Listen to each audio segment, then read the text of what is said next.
Todo está ya dispuesto en el escenario internacional para el cumplimiento de una sobrecogedora visión en la que coincidieron muchos de aquellos videntes, una serie de sucesos tan cataclísmicos que transformará para siempre el mundo que hoy conocemos. El fin, el apocalipsis, Armagedón.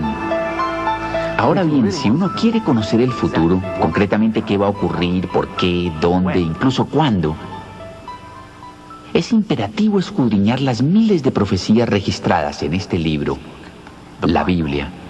La historia ha demostrado la extraordinaria infalibilidad y exactitud de las profecías bíblicas. En vista de eso, no cabe duda de que los cientos de predicciones relativas a los postreros días de nuestro planeta, la Tierra, también se harán realidad con la misma precisión que las ya cumplidas. La cuestión es, ¿cuándo? ¿En algún futuro lejano del que no tenemos por qué preocuparnos al presente? ¿O es que efectivamente nos encontramos a las puertas de esos acontecimientos culminantes que vaticinaron todos los profetas de la Biblia, entre ellos el propio Jesús? Hace 2000 años, los discípulos de Cristo anhelaban la respuesta a aquella misma incógnita. Le preguntaron: Maestro, dinos, ¿cuándo será la señal de tu venida y del fin del mundo? Echemos un vistazo a las señales o signos del fin, a los que Jesús mismo nos dijo que debíamos estar atentos. Precisó que esas señales se producirían poco antes de su segunda venida y del fin del mundo en su estado actual. Y oiréis de guerras y rumores de guerras, porque se levantará nación contra nación y reino contra reino.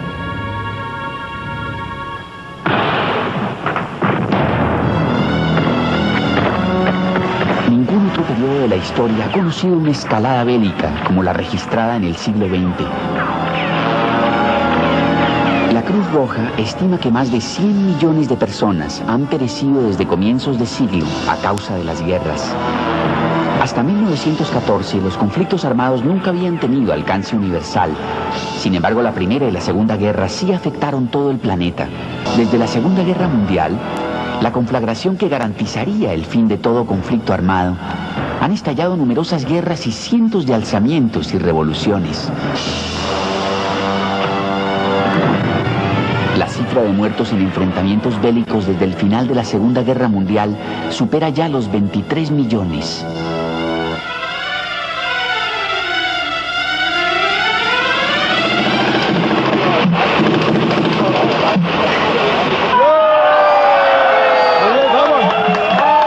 Noviembre de 1989. La caída del muro de Berlín señala el final de la Guerra Fría entre las superpotencias.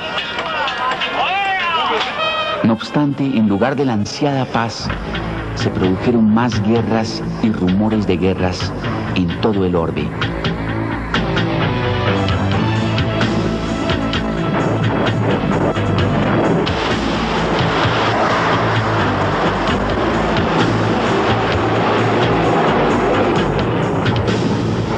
En 1993 se libraron 29 conflictos bélicos de envergadura, cifra récord. El pasaje "se levantará nación contra nación y reino contra reino" podría traducirse como grupo étnico contra grupo étnico, una profecía cumplida con pavorosas consecuencias en la antigua Yugoslavia, Ruanda y otros sitios conflictivos del planeta. Aparte, la escalada de guerras y rumores de guerras han incrementado las crueldades perpetradas en los enfrentamientos bélicos. Nos hemos insensibilizado ante noticias de atrocidades, torturas, violaciones masivas y asesinatos que ponen de manifiesto la monstruosa barbarie de la que es capaz el hombre moderno cuando no se sujeta a la autoridad de Dios.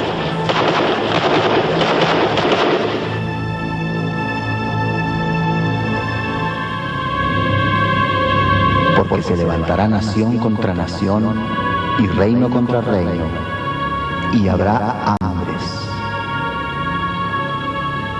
El general Eisenhower, expresidente de los Estados Unidos, describió el costo de la guerra en términos elementales. Cada arma que se fabrica, cada nave de guerra que se bota, cada cohete que se dispara, es en cierta forma un robo contra los que padecen hambre y no reciben alimento, contra los que sufren de frío y no tienen abrigo. Sin ir más lejos, la guerra del Golfo costó a los aliados 500 millones de dólares al día, es decir, unos 350.000 dólares por minuto. Un avión de combate cuesta unos 25 millones de dólares. Un misil Tomahawk alrededor de 1.300.000. Un misil aire-aire 800.000. Los proyectiles de tanque oscilan entre 2.000 y 36.000 dólares cada uno. Traducido a cifras más corrientes, por el precio de este misil, los hambrientos alumnos de un colegio podrían almorzar todos los días durante 5 años. Se calcula que en la década del 90 perecerán 100 millones de niños por inanición y enfermedades. Esas 100 millones de muertes podrían evitarse al precio de 10 bombarderos invisibles, o bien al equivalente a 2 días del presupuesto militar combinado de todas las naciones. La Organización Mundial de la Salud estima que 1/3 de la población del planeta está bien alimentada, 1/3 subalimentada y 1/3 padece inanición. Desde que comenzó usted a ver este documental, por lo menos 200 personas habrán muerto de hambre en el mundo. Este año fallecerán más de 4 millones. Lo paradójico es que el mundo sí está en condiciones de producir los alimentos necesarios para su creciente población.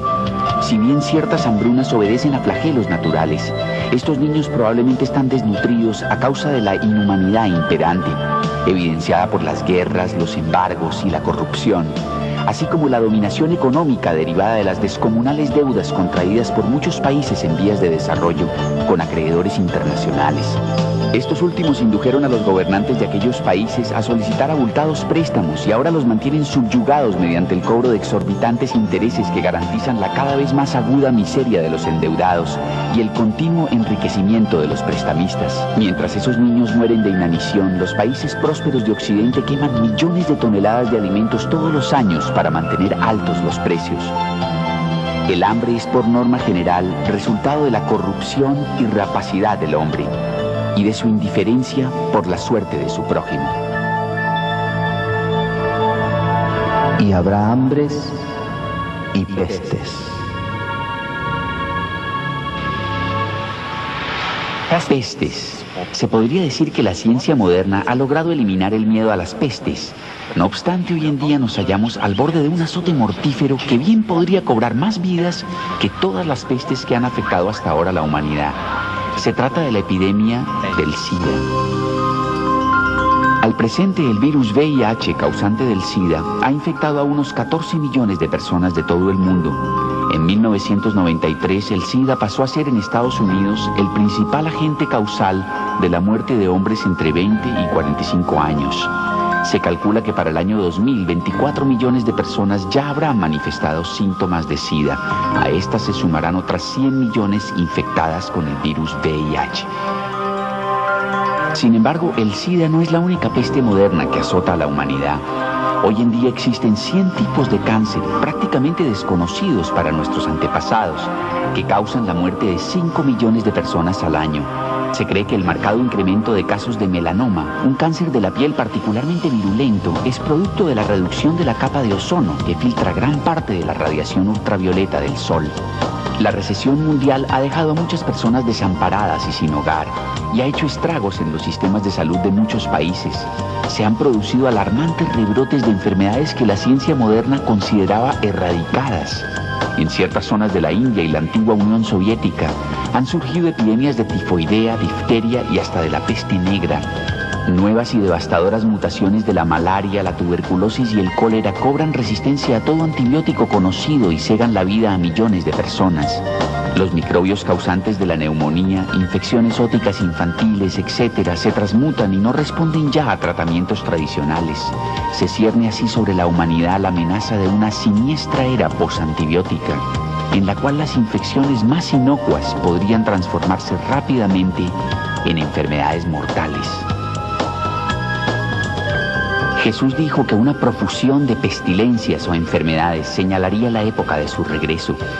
A medida que entremos en la era final de la humanidad sobre nuestro planeta, epidemias como el SIDA se extenderán de forma generalizada. Una crisis sanitaria internacional sin precedentes en la época moderna. La zona cero del ébola está en Liberia y en esta ciudad, Cacata, es uno de los puntos más álgidos. Al terminar el servicio dominical, los fieles se lavan las manos con cloro tratando de lidiar con la amenaza del virus. Tenemos bastante miedo por la amenaza que esta enfermedad representa. Este niñito, Moses Cali, perdió a 13 de sus familiares por el ébola, incluyendo a sus padres. El pastor le pide a los miembros de su congregación que no se den la mano ni se abracen. ¿Le temo a la muerte? No. Sé que moriré, pero no quiero morir de ébola.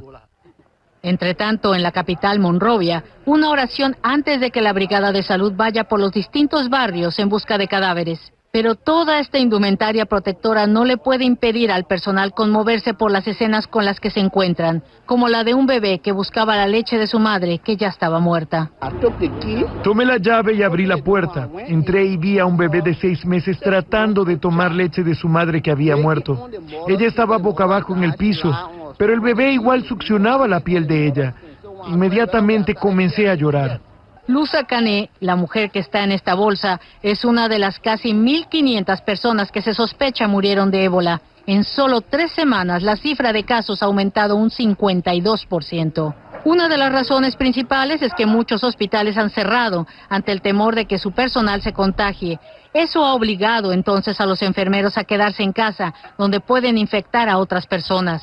Esta clínica recién abrió este domingo, pero cuando llegamos vemos que nadie sale a recibir a los pacientes y estos están tan débiles que caen al suelo. Dentro de esta ambulancia, 3 personas hicieron un viaje de 7 horas para llegar aquí, pero murieron en las afueras del centro médico. Y habrá hambres y pestes y terremotos en diferentes lugares.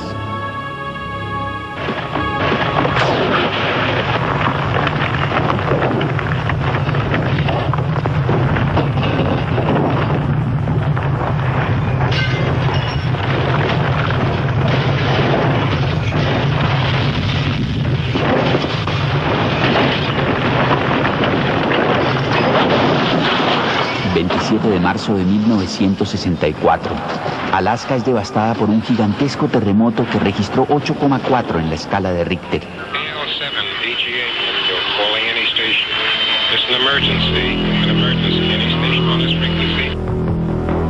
Lo llamativo del caso es que en los 30 años posteriores al terremoto de Alaska ha habido la misma cantidad de terremotos de gran intensidad que en los 2000 años anteriores de la historia.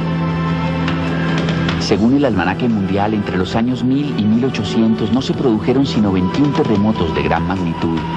En cambio, entre 1800 y 1900 tuvieron lugar 18 convulsiones sísmicas de consideración. Entre 1900 y 1950 hubo 33 movimientos telúricos de grandes proporciones. Y entre 1950 y 1991, esa cifra se elevó a 93, casi el triple de la del medio siglo anterior. En total, esos terremotos cobraron la vida de 1.300.000 personas. Este espectacular incremento en los sismos de gran intensidad ha llevado a los científicos a predecir que estamos entrando en una nueva fase de grandes trastornos telúricos. También la Biblia predice que los postreros días serán una época de gran actividad sísmica, en que la tierra tambaleará como un ebrio y las torres y ciudades de las naciones se desplomarán. 17 de enero de 1994. Un terremoto de 6,6 en la escala de Richter ocasiona daños por valor de $30.000 millones en Los Ángeles. Los sismólogos predicen que el inminente gran terremoto de California podría ser 50 veces más fuerte. 17 de enero de 1995. Más de 5.000 muertos y 26.000 heridos es el saldo del terremoto del Gran Hanshin en el Japón. La ciudad portuaria de Kobe queda en ruinas, su infraestructura destruida y más de 300.000 personas sin techo. Científicos japoneses del Centro Sismológico de Tsukuba predicen que un terremoto de más de 8 puntos en la escala de Richter podría ocurrir en la zona de Tokio en un futuro cercano, cuando se produzcan los terremotos de California o Tokio, como está previsto. el número de víctimas fatales y la devastación, así como el impacto que tendrán en la economía mundial, serán inconcebibles. Espeluznante despertar en la zona centro-sur. Devastador terremoto deja al menos 214 muertos. Regiones del Maule y Biobío reciben el golpe más duro. Rescatan a 20 personas de un edificio colapsado. El mar entró hasta la plaza de Talcahuano y en Juan Fernández hizo desaparecer al pueblo. Caen tramos enteros de carreteras mientras incendio con humo tóxico amenaza a Santiago por el norte. Caos en la ruta al sur, puentes desplomados complican el regreso de los chilenos. Lo que siguió al movimiento telúrico es algo pocas veces visto en el firmamento capitalino. Una serie de destellos iluminaron el cielo, pero el corte total de la luz y al inicio de varios focos de incendio. Registraron los cerca de 3 minutos de un terremoto que llegó al umbral del pánico. Unos 180 segundos que para los chilenos pareció una eternidad. Las cámaras de seguridad de tránsito mostraron el movimiento que llegó hasta los 8.3 en la escala de Richter. Una magnitud que dejó estragos en casi todo el país, pero que golpeó especialmente a las zonas de madrugada. Justo a las 3:34, el potente movimiento llegó como un estruendo, con un sonido que pareció el piso se movió desde las regiones de Antofagasta hasta Los Lagos. El epicentro se localizó a 63 kilómetros al suroeste de la ciudad de Cauquenes. Hasta ahora, oficialmente, 214 personas murieron. Durante horas se suspendió el suministro de agua, electricidad y las comunicaciones enmudecieron. En Concepción, octava región, más de 60.000 familias fueron afectadas por el terremoto. Varios edificios se derrumbaron y aquellos más antiguos cedieron ante la fuerza del movimiento. El puente viejo que atraviesa el río Biobío igual sucumbió. No fue el único. Completamente destruido quedó el puente sobre el río Claro, en la región del Maule. Imaginémonos a un profeta de la antigüedad visualizando una de nuestras modernas carreteras en las que se desplazan cientos de automóviles a toda velocidad con los faros encendidos. ¿Cómo lo describiría? Recordemos que los profetas de entonces no habían visto nada siquiera parecido a un automóvil. Pues bien, hace 2600 años el profeta Nahum predijo que en los días previos al retorno de Cristo, los carros se precipitarán a las plazas, con gran estruendo rodarán por las calles. Su aspecto será como antorchas encendidas, correrán como relámpagos. el profeta seguramente asoció con relámpagos la visión de automóviles circulando a toda velocidad en plena noche. Sin duda corren con gran estruendo en las calles. No es de sorprenderse, pues, que el promedio anual de accidentes de tránsito en los Estados Unidos sea de 19,5 millones, con un saldo de 4 millones de heridos y 45,000 muertos. La profecía de Nahum nos remite a otra importante predicción del profeta Daniel que data del año 534 a.C. y se refiere a la situación imperante en los postreros días. Daniel, cierra las palabras y sella el libro hasta el tiempo del fin. Muchos correrán de aquí para allá y la ciencia aumentará. Lo que Dios quiso decir a su profeta fue: Daniel, te estoy dando a ti esta visión de los postreros días, pero no es para ti, no es para tu época. Se aplica al tiempo del fin, una época en que muchos correrán de aquí para allá. ¿Corre hoy en día la gente de aquí para allá? Resulta increíble que durante miles de años los medios de transporte no experimentaran mayores variaciones, hasta hace poco más de un siglo. En 1789, George Washington empleó 8 días en viajar 320 kilómetros hasta su ceremonia de asunción de mando en Nueva York. El que le haya tomado 8 días en sí no tiene mayor importancia. Lo sorprendente es que Julio César habría recorrido la misma distancia en igual tiempo. Durante miles de años no hubo progresos importantes en cuanto a transporte. Sin embargo, veamos hasta qué punto ha avanzado la humanidad en tan poco tiempo.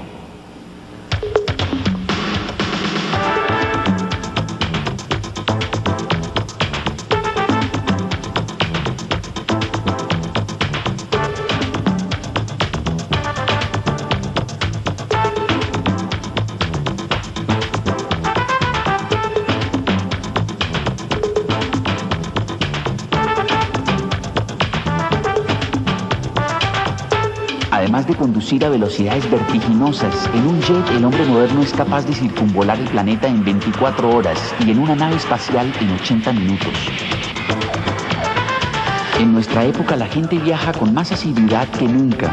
El turismo internacional constituye un negocio de enormes proporciones en el que cada año más de 200 millones de personas gastan cientos de millones de dólares en viajes fuera de su país de residencia. Solamente en el año 92 se gastaron más de 3.000 millones de dólares en turismo. Se espera que en los próximos 10 años el tráfico turístico se duplique. Muchos correrán de aquí para allá y la ciencia se aumentará. En nuestra generación, los conocimientos científicos han alcanzado cotas inimaginadas. De hecho, según ciertos estudios, el cúmulo total de conocimientos que posee el hombre se duplica cada 8 años. El 80% de los científicos que han existido en la historia están vivos hoy en día. Cada minuto añaden 2.000 páginas a los conocimientos científicos del hombre. A una persona le llevaría 5 años leer todo lo publicado cada 24 horas por investigadores y estudiosos. Anualmente se editan unos 500.000 libros. En 1970, cuando la nave Apolo 13 se perdió en el espacio, escasos 90 minutos fueron necesarios para que los ordenadores de la NASA dieran con la forma de recuperarlos. Con papel y lápiz, a un científico le hubiera tomado 1.000.000 de años la misma hazaña.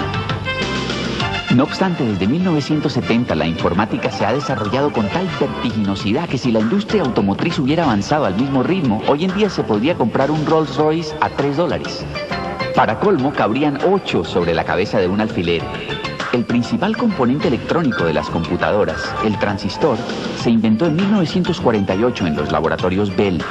En 1994, un microcircuito podía cumplir las mismas funciones que 3 millones de transistores. Para fines de siglo, un microcircuito o chip podrá procesar igual cantidad de datos en 1.000 millones de transistores. Las máquinas se han vuelto tan complejas que solo los técnicos más especializados entienden su funcionamiento. Con todo, ¿han logrado esos asombrosos descubrimientos científicos y avances tecnológicos civilizar más al hombre o proporcionarle más felicidad? Por lo visto, cuantos más artefactos y artículos de lujo adquiere en su afán de hallar satisfacción, más desdichado se vuelve. Es innegable que la ciencia ha aumentado en el mundo moderno.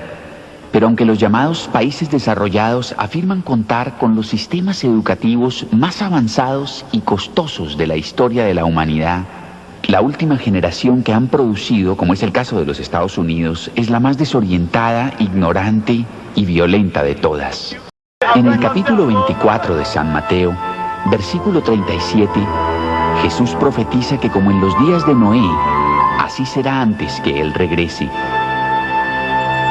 ¿Cómo era pues la situación en los días de Noé? Y vio Dios que la maldad de los hombres era mucha sobre la tierra, y que todo designio de los pensamientos del corazón de ellos era de continuo solamente el mal. Y se corrompió la tierra delante de Dios, y estaba la tierra llena de violencia. En Estados Unidos, un adolescente mata a su padre por el simple placer de verlo morir desangrado. En Inglaterra, 2 niños de 10 años secuestran y asesinan brutalmente a un pequeñito de 2. Horrores de ese tipo se están volviendo moneda corriente. Cuesta imaginarse que aún en los días de Noé hubiera tanta violencia como la que vemos hoy en día.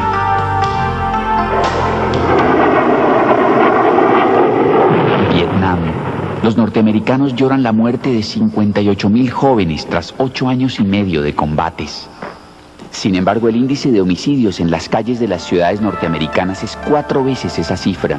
Datos proporcionados por el FBI indican que 24.530 personas fueron asesinadas en los Estados Unidos durante 1994. La Dirección Nacional de Justicia de ese país estima que en 1992 se cometieron más de 1 millón de delitos con arma de fuego. Muchas de las víctimas fueron adolescentes asesinados por otros adolescentes que no tienen concepto del valor de la vida. Con angustia y desazón, la sociedad se pregunta ¿por qué? Los estudiosos de la conducta humana han determinado una de las principales causas. Al cumplir 15 años, el joven norteamericano común y corriente habrá presenciado por televisión la muerte violenta de más de 35.000 seres humanos y otros 200.000 actos brutales de agresión. En Estados Unidos se hace apología de la violencia. Prueba de ello es que los ídolos nacionales sean Stallone y Schwarzenegger, especialistas en todo tipo de actos de agresión. Películas al estilo de las series Rambo y El Exterminador, que han logrado recaudaciones millonarias, ilustran el voraz apetito de violencia que prima en el mundo de hoy. Los dibujos animados de hoy en día están plagados de nefandos actos de violencia. Más aún que las Tortugas Ninja y los Simpson, la serie Beavis y Butthead de la MTV se ha ganado las preferencias de los niños, lejos de la inocencia de los antiguos personajes de Disney. Beavis y Butthead se dedican a torturar animales, incendiar muebles y a hacer alarde de aborrecibles conductas juveniles. También abundan las películas de terror. Entre algunos preadolescentes se han puesto de moda reuniones en que ven este tipo de películas y practican actos repulsivos. Los videoclubs informan que los filmes de terror tienen particular demanda entre los chicos de 11 a 15 años. A eso se suman los videos de música rock, muchos de los cuales dan un cariz romántico a la violencia, a la violación sexual y al homicidio.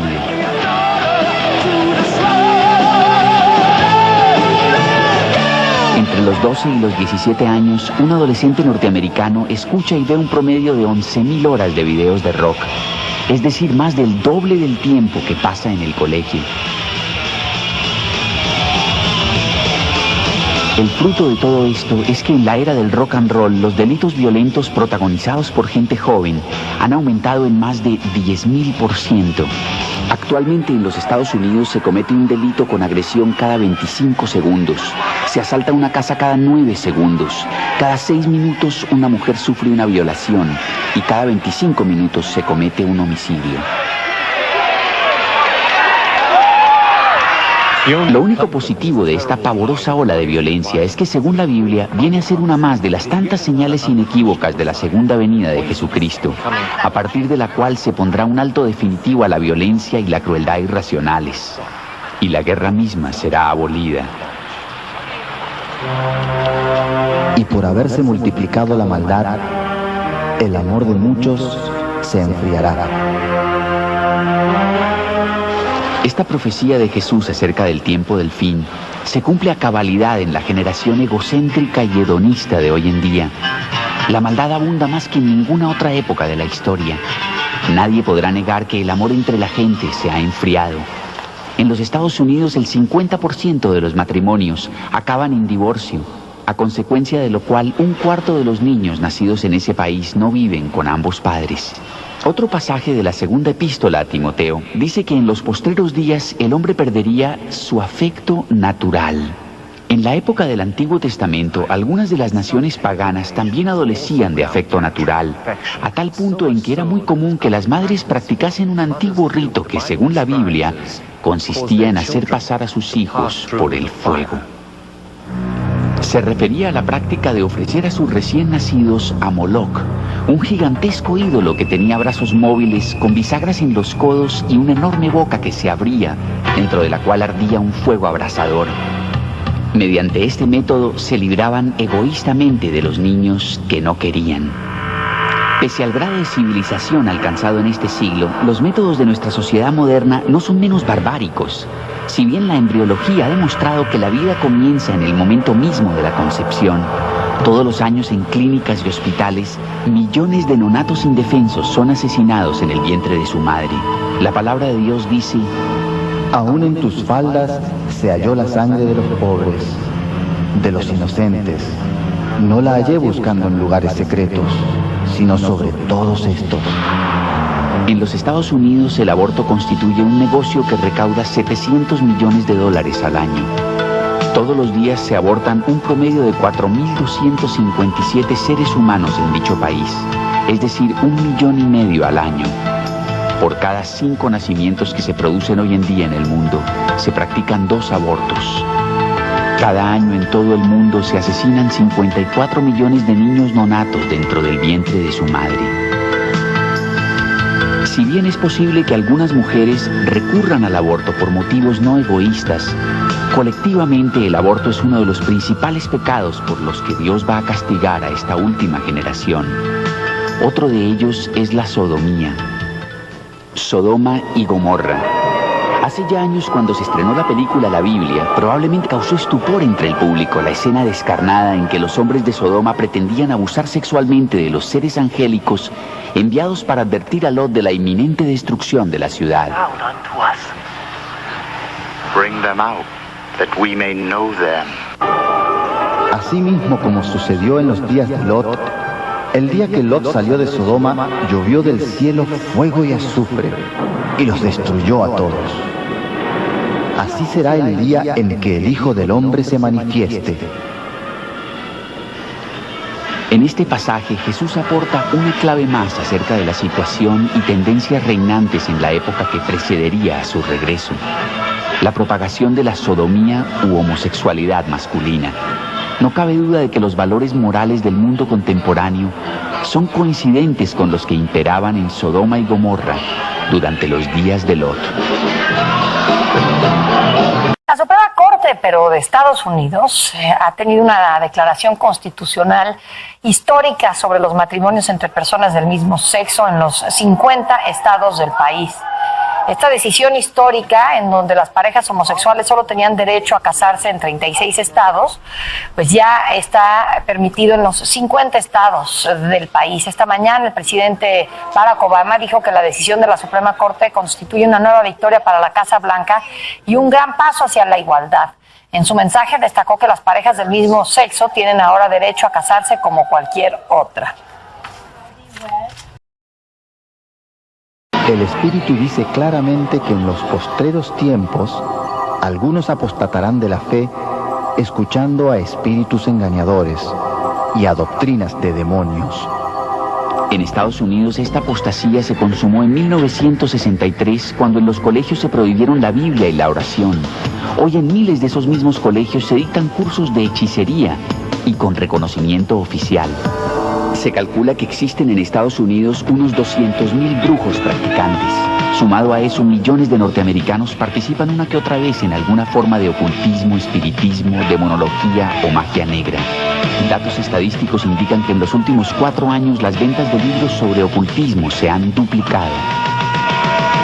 El satanismo hoy en día no se circunscribe al ámbito de pequeñas sectas. Muchos videos de rock son muestras descaradas de culto a Satanás, en los que no faltan la simbología, la liturgia y los rituales propios de la brujería.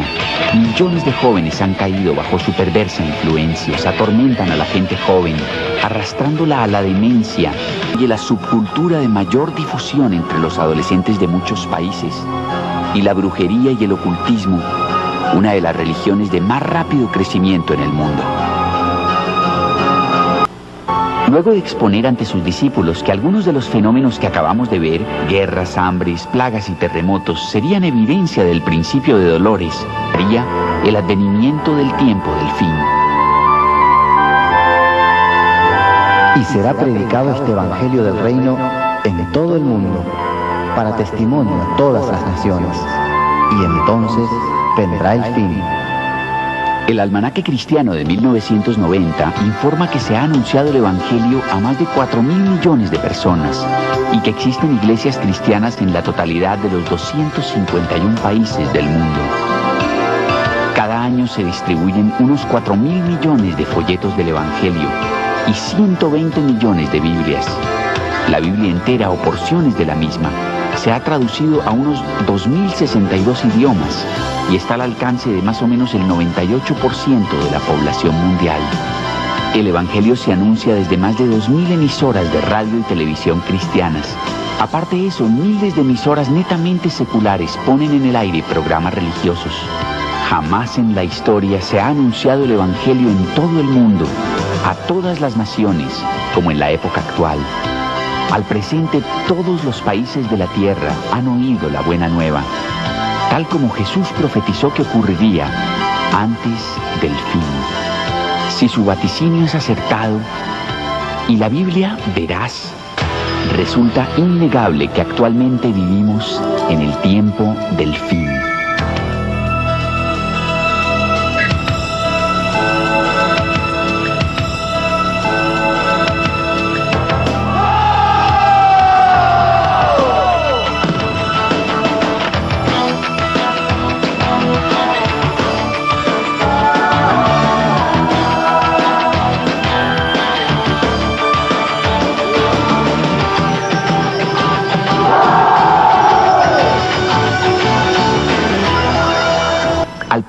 inicio del capítulo 16 de San Mateo, los rivales religiosos de Cristo le demandan una señal del cielo.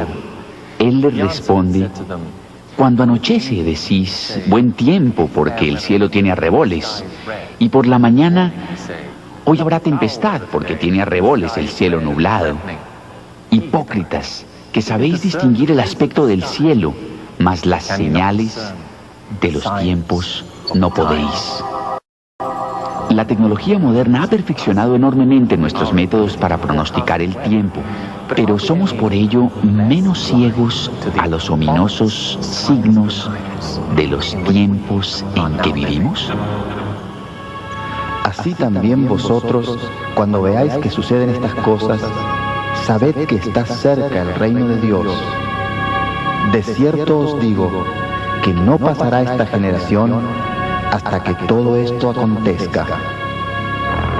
Nuestra generación, la que vea materializarse estas señales del fin, no pasará hasta que todo esto acontezca. ¿Qué falta por cumplirse entonces? Pues bien, una de las últimas señales del fin mismo será la instauración de un gobierno de alcance mundial encabezado por un dictador sobrehumano, el Anticristo. El Anticristo, al que la Biblia llama también el Hijo de Perdición y la Bestia. Al igual que Hitler, uno de los prototipos históricos del Anticristo, este personaje tendrá una elocuencia y magnetismo extraordinarios, y según la Biblia, una boca que hablará grandes cosas. El Anticristo llegará al poder en medio de una euforia generalizada por haber salvado temporalmente al mundo de sus profundas crisis económicas, militares y políticas, mediante un plan magistral. La Biblia nos da ciertos indicios acerca de sus rasgos principales. El profeta Daniel escribió que el Anticristo no hará caso del amor de las mujeres. Eso podría implicar que sea célibe, o si no, homosexual. Daniel también nos dice que tendrá un rostro altivo, es decir, una expresión altanera, y que será más grande que sus compañeros, en el sentido de más soberbio y de aspecto arrogante. Según las profecías, además de un maestro en los entretelones de la política, el Anticristo será también un brillante estratega militar. Por algún tiempo, la mayor parte del mundo considerará al Anticristo un estadista estupendo, dado que en apariencia resolverá muchos de los conflictos existentes. En ese momento, convierte a Jerusalén en capital de su imperio internacional y prohíbe todas las religiones, a excepción del culto a su propia persona y figura. La Biblia dice que el Anticristo se sentará en el templo judío, proclamará ser Dios y exigirá que se le adore como tal. Entonces impone su nefasto sistema de crédito internacional Y hacía que a todos, pequeños y grandes, ricos y pobres, libres y esclavos, se les pusiese una marca en la mano derecha o en la frente, y que ninguno pudiese comprar ni vender, sino el que tuviese la marca o el nombre de la bestia o el número de su nombre. Casi todo el mundo ha oído hablar de esta profecía, según la cual en los postreros días nadie podrá comprar ni vender a menos que lleve la marca del diablo. Nuestra generación es la primera de la historia tecnológicamente capaz de llevar a efecto esta visión profética de una economía no basada en el papel moneda. Este método de codificación no es más que un precursor de otras técnicas más avanzadas que se vienen desarrollando y que nos conducen vertiginosamente hacia una economía global automatizada, descrita en el capítulo 13 del Apocalipsis. En este supermercado se aceptan 3 modalidades de pago. Puedo cancelar con dinero en efectivo, con cheque o con tarjeta de crédito. Otra cosa que se promueve mucho hoy en día es la tarjeta de crédito automático. Cuando presento en caja esta tarjeta, la empleada la pasa por un explorador electrónico interconectado a mi banco. En cuestión de segundos el importe se deduce de mi cuenta y se acredita a la de la tienda. La tarjeta de crédito automático ya se ha introducido en muchos países y tiene buena acogida entre comerciantes, bancos y consumidores. También existen las tarjetas inteligentes o de cajero automático, que tienen instalado un microchip. Muchos habremos oído hablar de estos prodigiosos dispositivos electrónicos que no solo permiten acceso a cuentas bancarias, sino que además contienen nuestra identificación, historia clínica, carnet de conducir, fotografías, datos requeridos por la asistencia social y toda suerte de información. Estas tarjetas se encuentran ya en etapa experimental en varios países. A la luz de todo esto, no hay que ser mago para adivinar que el dinero en efectivo tiene los días contados. Es que hay razones poderosas por las que conviene que desaparezca. Los pagos en metálico hacen posibles los negocios turbios de los narcotraficantes, quienes muchas veces llenan maletas enteras en una sola transacción. No habiendo papel moneda, cesaría por completo la venta ilegal de estupefacientes. Es más, se eliminaría buena parte de las actividades delictivas, desde un simple robo hasta el terrorismo. Además, sería una suerte de panacea para muchos de los gravísimos males económicos y sociales que aquejan al mundo. No es de extrañar entonces que muchos gobiernos propugnen con inusitado entusiasmo el establecimiento de una sociedad sin dinero. Pero antes de suprimir el efectivo, los cheques y las tarjetas de crédito, es imperativo desarrollar un sistema de identificación a prueba de error que garantice que quien presente una tarjeta para realizar una transacción sea el titular de la misma. Ya se han perfeccionado varios sistemas de filiación muy seguros, como este lector de huellas digitales. El único problema que presentan estos aparatos es su alto costo. Para organizar una sociedad en la que ya no se use dinero, tendría que haber uno de estos artefactos en cada pequeña tienda y comercio. Como decíamos, cada una de estas terminales de identificación cuesta miles y miles de dólares. En cambio, los microcircuitos que contienen las tarjetas electrónicas de plástico no valen sino unos cuantos dólares. Ahora bien, supongamos que en lugar de instalar el chip en la tarjeta, se le implanta a su dueño debajo de la piel. Una vez implantado, el chip puede ser leído por un escáner muy económico, parecido al del supermercado. De aplicarse esta técnica, usted mismo suplantaría la tarjeta electrónica, con lo que se ahorraría el costoso proceso de determinar que el portador de la misma es, en efecto, su titular. Casi todos los días oímos hablar del nuevo orden internacional o de la aldea global. Paulatinamente la opinión pública va interiorizando estos conceptos. Mientras tanto, el mundo va rumbo a un sistema económico y político internacionalista, desprovisto de dinero en efectivo. Una sociedad controlada por un banco de datos electrónico que cubre todo el orbe, rastrea a cada hombre, mujer y niño y registra dónde cruza fronteras y cuándo compra o vende algo. Es decir, una sociedad igual a la presagiada en el capítulo 13 del Apocalipsis hace casi 2000 años.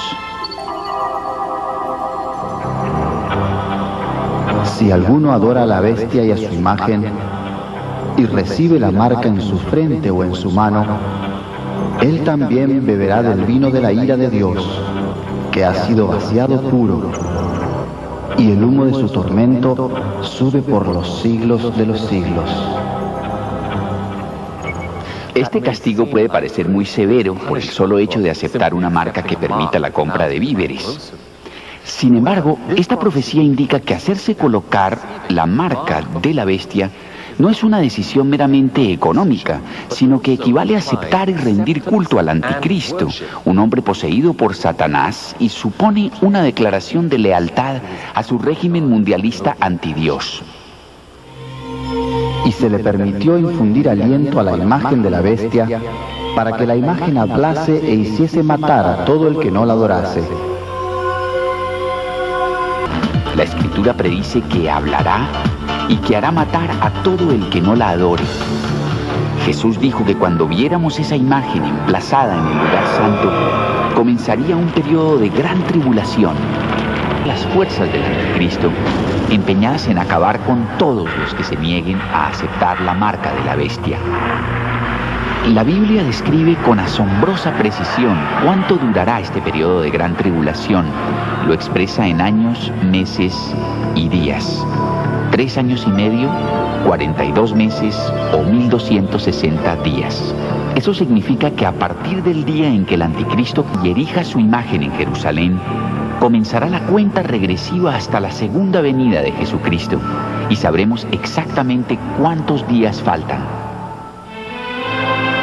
Inmediatamente después de la tribulación de aquellos días, el sol se oscurecerá y la luna no dará su resplandor, y las estrellas caerán del cielo, y las potencias de los cielos serán conmovidas. Entonces aparecerá la señal del Hijo del Hombre en el cielo, y entonces lamentarán todas las tribus de la tierra, y verán al Hijo del Hombre viniendo en las nubes del cielo con poder y gran gloria. Y enviará sus ángeles con gran voz de trompeta, y juntarán a sus escogidos de los cuatro vientos, desde un extremo del cielo hasta el otro.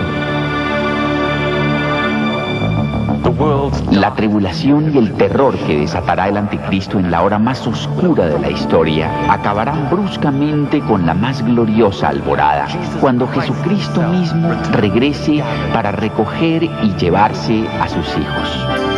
Fulgurantes luces, trompetas, truenos, terremotos y colosales lluvias de meteoros anunciarán este acontecimiento fulminante de la historia.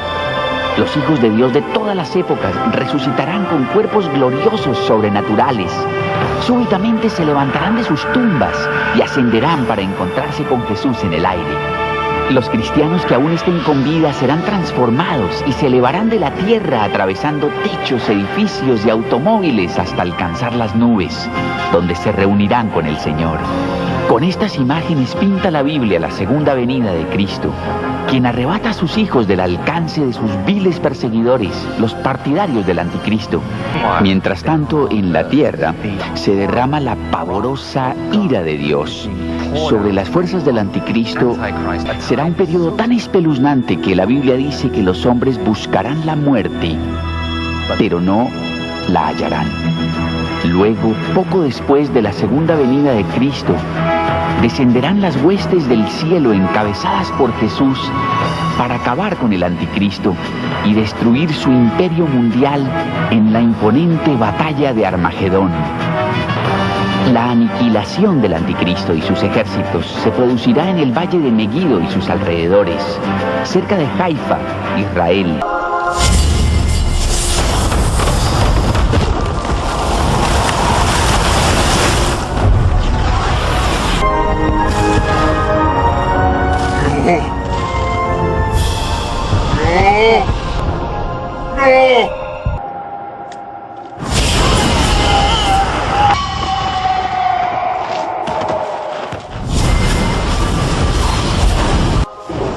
Nos has fallado. Nos derrotaron. ¡Nos derrotaron!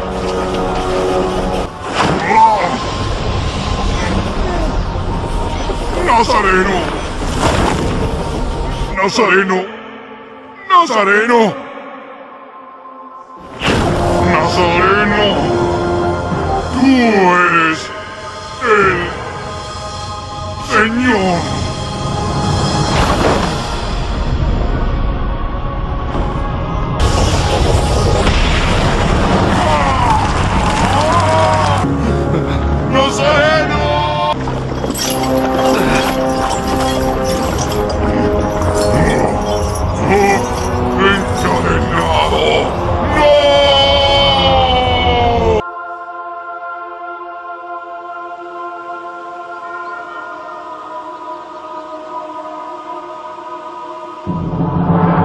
Los reinos del mundo han venido a ser de nuestro Señor y de su Cristo, y Él reinará por los siglos de los siglos.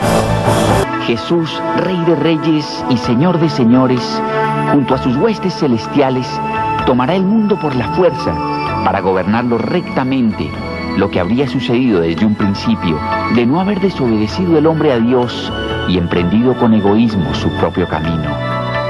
A partir de ese momento, comienza una era que se conoce como el milenio, un periodo de 1000 años de paz, abundancia y de paraíso terrenal. Por decirlo menos, vivimos en una época apasionante. Pronto se producirán en el mundo cambios de gran trascendencia. Se ha corrido el telón para el desenlace de esta gran obra teatral que es la historia de la humanidad. El último acto ha comenzado y ya no puede interrumpirse. Nos guste o no, nos veremos afectados por estos grandes acontecimientos.